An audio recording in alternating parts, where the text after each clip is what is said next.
shocking. And the decision, at least personally, in consultation with Senate President Soto and other senators, is that papadala ko muna kay Presidente para co-equal branch siya. Siya ang nag-appoint ng mga tao yan. So he will make the announcement if he cares to. But whether or not he makes the announcement after an interim, we will continue with the investigation based on the revelations because the Senate has already authorized the committee to disclose it.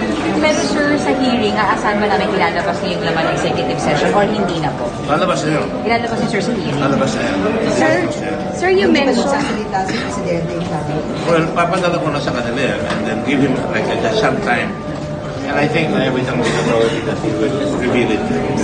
Not tonight, tomorrow.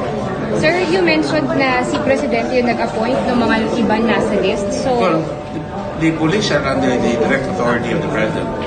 So we should give him the time to be able to explain. Not to explain, but to give the necessary. Nag-i-PM doon, tinanggal niya kagad, di ba? Sinabigay niyo na ba or papadala niyo? Pinipirmahan pa ng mga senador. So, papadala I have been not been able to work eh. Inilit ko lang ngayon eh. Kaya, pasensya na kayo. But it's already signed by me and circulated. It's a full transcript, sir, of what happened. Yeah, it will come out. Was it just you with Magalong, sir? O kasama yung Bucor officials? Yes, kasama yung mga few.